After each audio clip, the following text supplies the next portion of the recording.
welcome to Chad's Silversmithing. It's time for a quick tip today, and so I thought I'd show you how to make real simple little flower blossoms. I think you'll like how easy this is to make these. They're simple and pretty quick to make, so let's get started. So this is one of my design idea sketchbooks you can find on my merch store. Some of them have some useful information on the back. This one has flow temperatures of different kinds of solder.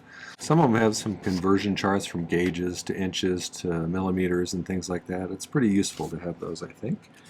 So get yourself one or two.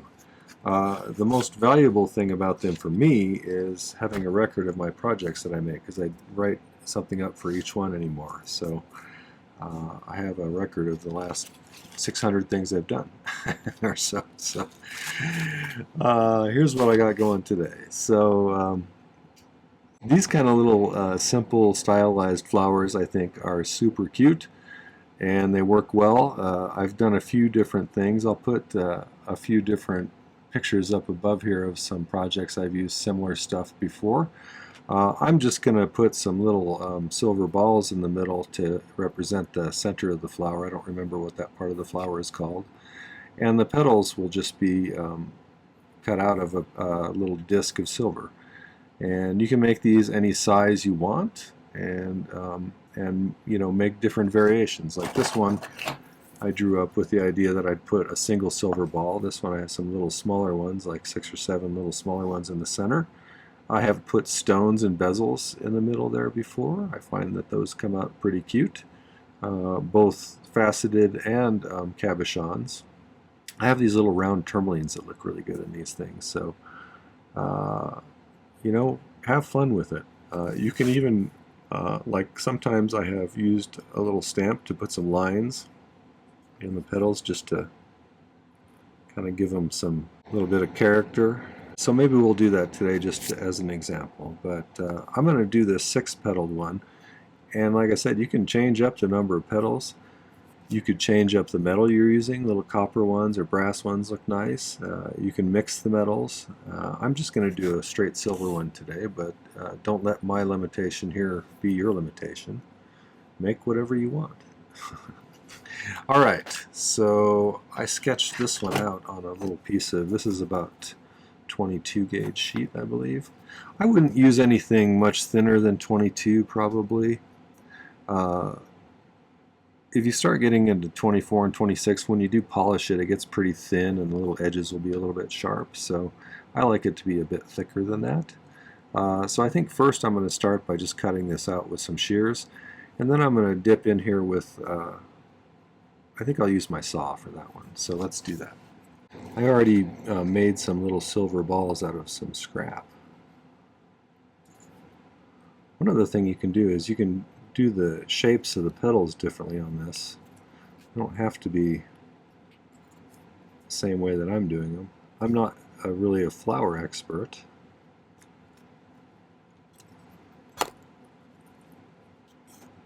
But maybe one of you horticulturists out there can come up with some pretty cool ideas to make different kinds of flowers.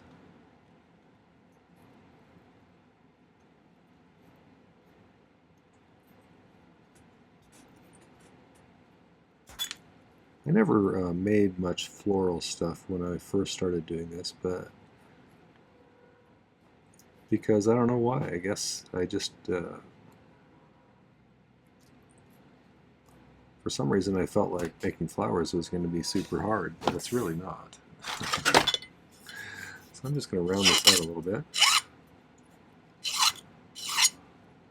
Make sure we don't have any jagged spots.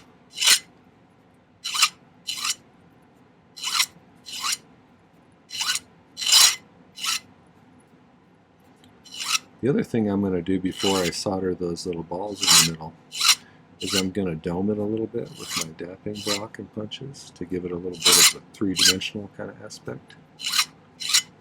Alright, so let's go over and I'm going to cut out some little notches going in. I think you can probably see if I can zoom in when I'm editing this. I kind of scratched in little dips since it's I think every 60 degrees probably. Hopefully you can forgive my mess over here. I'll try to cut most of it out of the frame.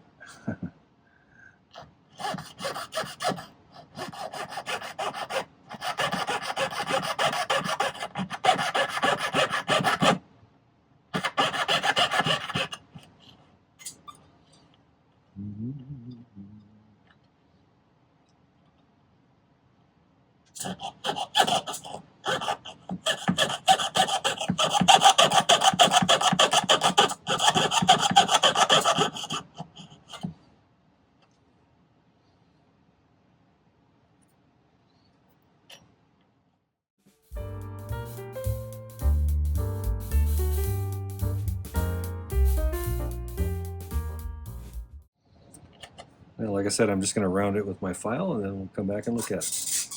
So that material I was using earlier was defective and did something weird when I soldered stuff to it, and so I started over and made a new one, but we're going to go ahead and make some little marks on it just to give it some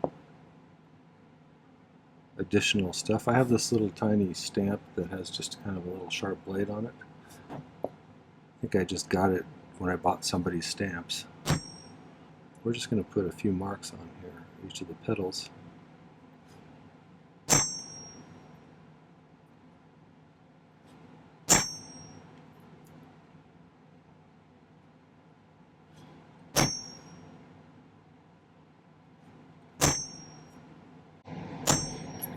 You could certainly make this flower without these little marks if you didn't want them.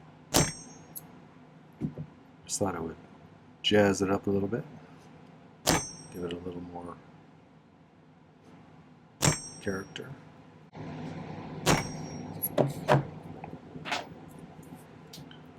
Alright, so let's go ahead and dome that a little bit.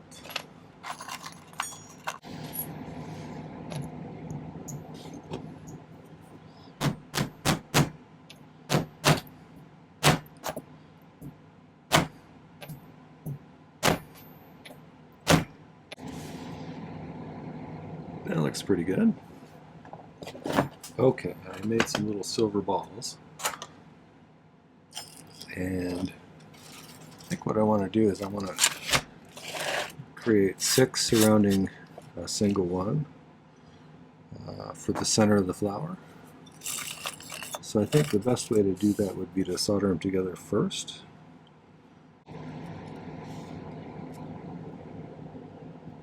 Kind of like that.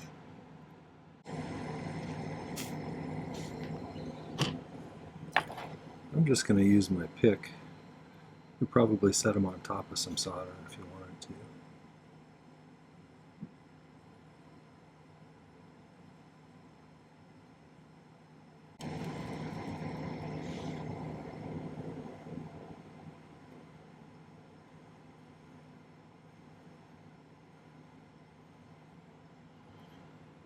There we go.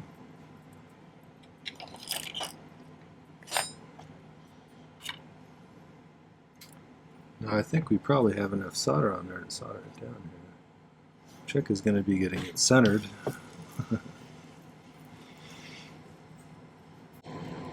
That's not too bad.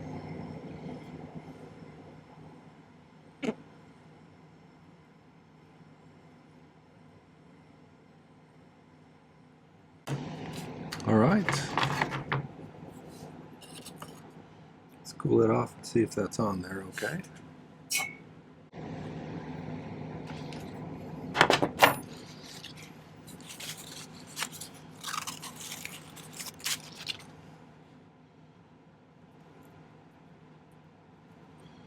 I always try to pick, I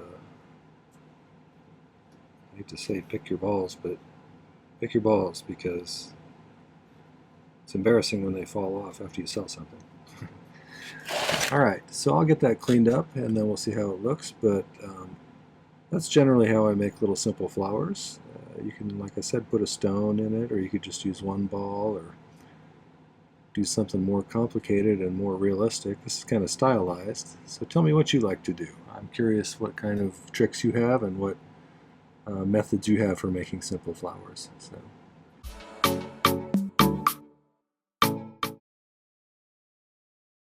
Okay, well that was a quick tip on how to make some simple little flower blossoms, and like I told you in the video, there's all sorts of variations you can do and modifications you can make. So have fun with it. If you did enjoy that and find that valuable, I'd love it if you'd hit the like button before you go and maybe hype the video. I'd also love it if you'd go visit my main channel page. I have 630 plus videos now. I do 3 per week, one on Tuesday, one on Thursday, and one on Saturday. So there's a constant stream of good information and projects coming out. So check it out. I think it'd be great if you'd subscribe to my channel as well. It makes it easier to find my content, and you can check in every week and find out what's new.